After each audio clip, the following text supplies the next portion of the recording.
He isn't here. He is risen. Hello, I'm Howard, pastor of the Roseville New Church, and welcome to Spiritual Shorts.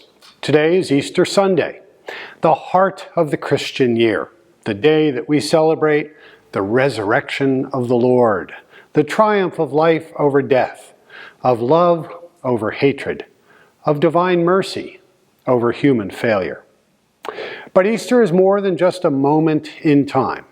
In the New Church, we understand it as a cosmic turning point. Through his battles against the hells and his resurrection, the Lord restored order to the spiritual world.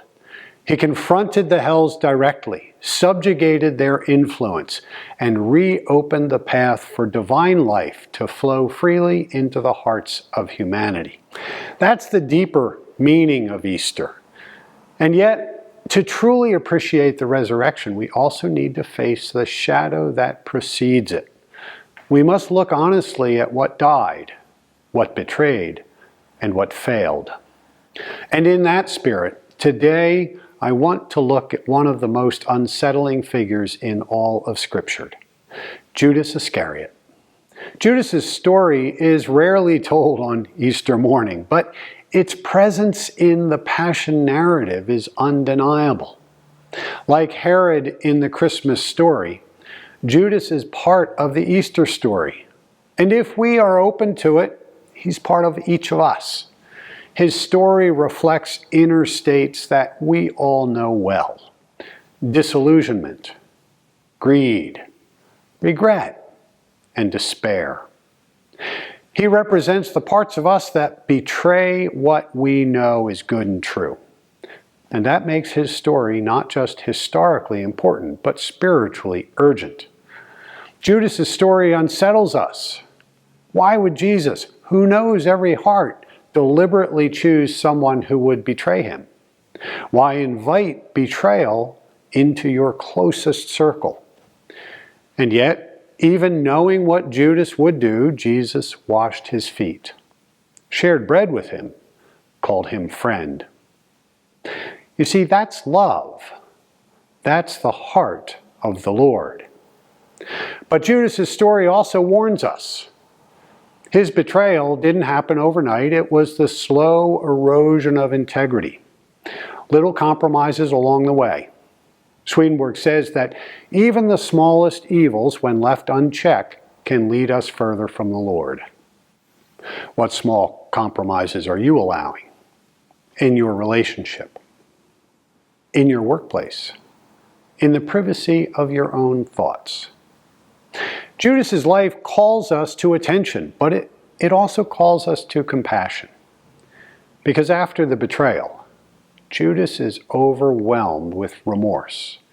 He tries to undo it. He throws the money back, but instead of turning to the Lord for mercy, he turns inward and loses hope. Now compare that with Peter, who also betrayed the Lord. Peter denied him 3 times, but Peter came back. Peter faced his failure, and he found forgiveness. That's the difference.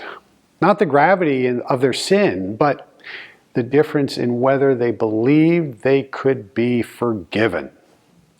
And that's what Easter proclaims. You can.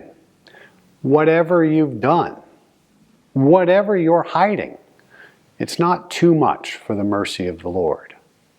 Swedenborgian tells us that divine love never turns away from anyone, even those who turn away from it. That's the message of Easter. Not just that the Lord rose from the grave, but that you can rise too, every day, every moment. We are offered a new chance, a resurrection of the heart. The story of Judas reminds us that evil is real, but Swedenborgian says that divine providence allows even evil so that greater good may come.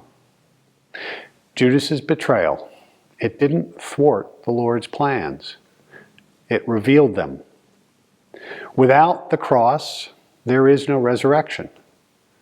The Lord can use even our worst failures to bring about transformation, but only if we return, only if we hope. Swedenborg writes, "The Lord condemns no one. He leads everyone as far toward heaven as they are willing to go." So don't give up. Don't let despair win. Let the love of the Lord raise you from your inner tomb. Let your heart rise. The Lord is risen, and with him, so may we be. Happy Easter, and God bless you.